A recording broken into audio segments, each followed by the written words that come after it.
Revision కూడా చేయలేకపోతున్నారు అధ్యక్ష. 90% మంది 3వ తరగతి పిల్లలకి బేసిక్ ఫౌండేషనల్ న్యూమరసీ స్కిల్స్ కూడా లేవని ఏసర్ రిపోర్ట్ పేర్కొనడం జరిగింది అధ్యక్ష. మీరు చూస్తే ఈరోజు ప్రభుత్వ పాఠశాలల్లో సంఖ్య తగ్గిందనే విషయం వాస్తవం అధ్యక్ష. సుమారుగా 12 లక్షల మంది school education, board of intermediate కలిపితే సుమారుగా 12 లక్షల మంది విద్యార్థులు తగ్గిపోవడం జరిగింది అధ్యక్ష. ఇప్పుడు ఆ సంఖ్య 33.4 లక్షలకి వచ్చింది. ఎందుకు జరిగిందంటే అది గతంలో కొన్ని అనాలోచిత అంటామా లేదంటే కొన్ని సంస్కరణలు చర్చ లేకుండా ఉపాధ్యాయుల పైన, పిల్లల పైన, వాళ్ళ తల్లిదండ్రుల పైన రుద్దారా అనేది అది షార్ట్ డిస్కషన్ లో చాలా డీటెయిల్ గా డిస్కస్ చేసే అధ్యక్ష. ఆ జియోనే 117 జియో. ఆ 117 జియో వల్ల లోకల్ ఇష్యూస్ పరిగణనలో తీసుకుండా చేశారనుక అక్కడి నుంచి ఫాస్టర్ డిక్లైన్ జరిగి పిల్లలు ప్రైవేట్ పాఠశాలలకు మారిపోతాం అనేది జరిగింది.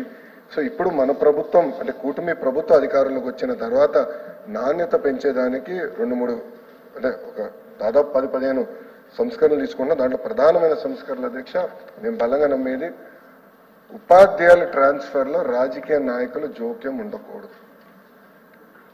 అవుట్కమ్ బేస్డ్ జరగాలనే దానికి మన కేబినెట్ లో కూడా టీచర్ ట్రాన్స్ఫర్ యాక్ట్ అదే ఒప్పందం వచ్చింది, అదే పాస్ చేశాము. ఇప్పుడు అసెంబ్లీకి వస్తుంది అధ్యక్ష. ఈరోజు అసెంబ్లీలో ఉంది, రేపు కౌన్సిల్కి వస్తుంది అధ్యక్ష. అది ఫస్ట్ బిల్డింగ్ బ్లాక్. అదే కాకుండా అధ్యక్ష టెక్నాలజీతో జోడించి అంటే ఇప్పుడు ఉపాధ్యాయులు కూడా ఒక 45 నిమిషాలు పాఠాలు చెప్పిన తర్వాత కంపల్సరీగా ఒక 60 సెకండ్ వీడియో ప్లే చేసి ఆ పాఠాన్ని సమ్మప్ చేసే విధంగా, ఆ పాఠాలని సమ్మప్ చేసే విధంగా ఆ వీడియో ప్లే చేసి దాని తర్వాత క్లిక్కర్ టెక్నాలజీ ద్వారా పిల్లలకి అర్థమైందా అవలేదా అనేది కూడా తెలుసుకుని అక్కడి నుంచి ప్రిస్క్రిప్టివ్ హోంవర్క్ అంటే ఈరోజు ఇక్కడ చూస్తే నారాయణ సార్కి ఒక హోంవర్క్ వస్తుంది, లోకేష్కి ఒక హోంవర్క్ వస్తుంది. అంటే ఆయనకున్న సబ్జెక్ట్ స్ట్రెంత్ వేరేది ఉంటుంది, నాకున్న సబ్జెక్ట్ స్ట్రెంత్ వేరేది. అది ప్రిస్క్రిప్టివ్ హోంవర్క్ వాళ్ళనేది ఒక లక్ష్యంగా పెట్టుకుని అది కూడా చేస్తున్నాం. పేరెంట్ టీచర్ మీటింగ్ కూడా మెగా పేరెంట్ టీచర్ మీటింగ్ పోయిన సంవత్సరం ఏర్పాటు చేసే అధ్యక్ష. వచ్చే అకాడమిక్ ఇయర్ లో 2 సార్లు ఏర్పాటు కూడా చేస్తాం. రిపోర్ట్ కార్డు కూడా అంటే తల్లిదండ్రులకి, ఉపాధ్యాయులకి, పిల్లల మధ్యన ఇంటరాక్షన్ ఉండాలని చెప్పి అద్భుతమైన రిపోర్ట్ కార్డు కూడా ఏర్పాటు చేశాం. అది చేస్తున్నాం. ఇంకో పక్కన మోడల్ ప్రైమరీ స్కూల్ కాన్సెప్ట్ తీసుకొచ్చి 60 మంది పిల్లల కన్నా ఎక్కువ ఉంటే అక్కడ కంపల్సరీ 1 క్లాస్ 1 టీచర్ ఇవ్వాలి, మెరుగైన నాణ్యమైన విద్య అందించాలి లక్ష్యంతో మన ప్రభుత్వం కృషి చేస్తుందని గౌరవ సభ్యులు తెలుపుకుంటున్నాను.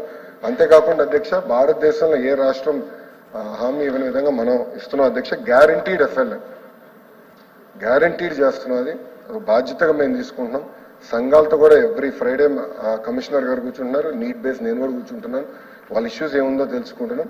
గ్యారంటీడ్ ఎఫ్ఎల్ఎన్ అందించాలని లక్ష్యంతో మేము పనిచేస్తున్నాం అధ్యక్ష.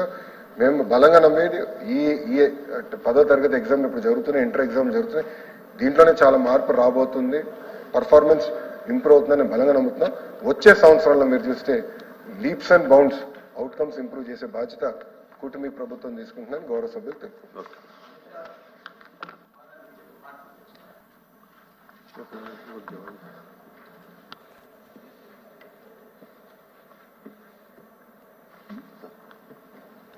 అధ్యక్ష, మంత్రి గారు ఈ ఎడ్యుకేషన్ మీద మాట్లాడినప్పుడు ఇది నేను ఎందుకు ఇంటర్ఫీర్ అవ్వాల్సి వచ్చిందంటే అధ్యక్ష, ఇంతకుముందు గత ప్రభుత్వంలో 2.5 సంవత్సరాలు ఈ ఎడ్యుకేషన్ సంబంధించిన పోర్ట్ఫోలియో నుంచి నేను కూడా డీల్ చేస్తాను అధ్యక్ష. సో ఆ సందర్భంలోనూ ఒక విషయాన్ని చెప్దామని కూడా మంత్రి గారు చెప్తున్న 12 లక్షలు అనే సంఖ్య నాకైతే ఎక్కడి నుంచి వచ్చిందో తెలియదు అధ్యక్ష. దయచేసి ఇది వాస్తవ వ్యక్తం అధ్యక్ష. మొత్తం మనం ఎక్కడ మూడు రాష్ట్రం నుంచి తీసుకున్నప్పటికీ కూడా ఏ రోజు కూడా 12 లక్షల స్టూడెంట్స్ వచ్చి ప్రభుత్వ పాఠశాల నుంచి ప్రైవేట్ పాఠశాలకు బదిలీ అనే సందర్భం ఏనాడు రాలేదు అధ్యక్ష. దాంతోపాటు సరే వారేవో లెక్కలు చెప్తున్నారు, వారు సొంతంగా వాళ్ళకి అర్జీలు తీసుకున్నామని చెప్తున్నారు, ఎక్కడ తీసుకొస్తున్నారు తీసుకురాండి అధ్యక్ష. అది దాంట్లో కాంట్రవర్సీ పాదలుచుకోలేదు అధ్యక్ష. దాంట్లో అయితే సౌకర్యాలు లేవు, ఏమీ లేవు అని సభ్యులు మాట్లాడుతున్నారు అధ్యక్ష. అదే పోనీ ఏ రిపోర్ట్ మాట్లాడినా పోనీ రిపోర్ట్ ప్రకారమే చూసుకుని లేదు ప్రత్యక్షంగా ఒక స్టడీ టూర్ లాగా ప్రత్యక్షంగా సభ్యులందరినీ తీసుకుని వెళ్ళి మాకు కూడా చూపెట్టండి. అంతకుముందు ఎలా ఉండేది, ఇప్పుడు ఎలా ఉన్నాయి స్కూల్స్, ఏ రకంగా ఉన్నాయి, 14, 15, 19 మధ్యన ఏ రకంగా ఉండేవి స్కూల్స్, 19, 24 మధ్యన ఏ రకంగా ఉన్నాయి, ఆ ప్రజలతో గ్రామ సభ కూడా పెట్టి డిస్కస్ చేద్దాం అధ్యక్ష. పర్వాలే, తప్పేం లేదు. అయితే ప్రభుత్వం ఏ ప్రభుత్వం వచ్చిన తర్వాత ప్రభుత్వ విధానాలు ఉంటాయి. మీ విధానం మీది, మా విధానం వచ్చి మీరు తెలుగు మీడియంతో పాటు ఇంగ్లీష్ మీడియం కూడా ఎంకరేజ్ చేయాలని, దానికి సంబంధించిన టోల్ ఫ్రీ ప్రాథమిక దశ నుంచే టోల్ ఫ్రీని పెట్టి వాళ్ళకి నేర్పించాలని, లేదు ఇంగ్లీష్ మీడియంలో వచ్చి ఐబీ పెట్టాలని, సెంట్రల్ సిలబస్ తీసుకోవాలి సిబిఎస్ఈ వచ్చి ఇంక్లూడ్ చేయాలని ఏ రకంగా చేస్తే, అందుకే అధ్యక్ష మన దగ్గర 78% ఇంగ్లీష్ మీడియంలో విద్యార్థులు పరీక్ష రాశారు అధ్యక్ష. తెలుగు మీ ఇంగ్లీష్ కాదు, తెలుగుని వచ్చి మేమేమి అసలు కాదు, కానీ తెలుగుతో పాటు ఏదైతే ఇంటర్నేషనల్ లాంగ్వేజ్ ఉందో ప్రపంచం అంతా కూడా ఎక్కడికి వెళ్తే ఆ విద్యార్థి కానీ ఆ వ్యక్తి కానీ సర్వే అవ్వాలి, బతుకు తెరువు రావాలి అంటే ఇప్పుడు వచ్చి కమ్యూనికేషన్ అవసరం అధ్యక్ష. కమ్యూనికేషన్ అవసరం. ఆ కమ్యూనికేషన్ ని కింద స్థాయి నుంచే తీసుకురావాలనే ఉద్దేశంతో ఒక ప్రభుత్వ విధానంగా తీసుకున్నాం తప్ప ఇంకో ఆలోచన లేదు. ఇది కాంట్రవర్సీ కాదు, ఈ ప్రభుత్వ విధానం కాదు, ఓకే ఫైన్, నో ఇష్యూ. కానీ పూర్తిగా విద్యా వ్యవస్థని బస్సుపెట్టి సబ్జెక్ట్ తీసుకొచ్చాం అధ్యక్ష. సబ్జెక్ట్ ఏం తీసుకొచ్చాం, ఒకే టీచర్ 1వ తరగతి నుంచి 5వ తరగతి వరకు.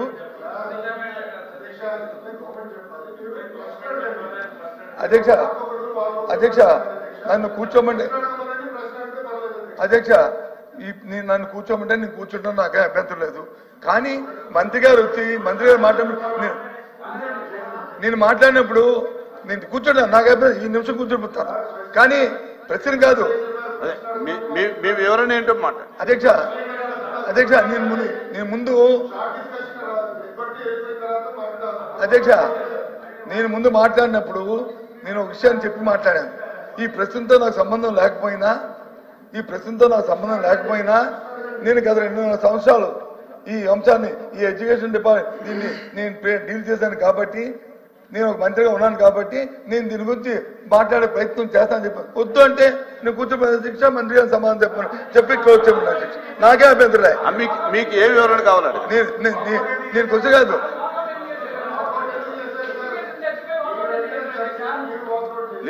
ప్లీజ్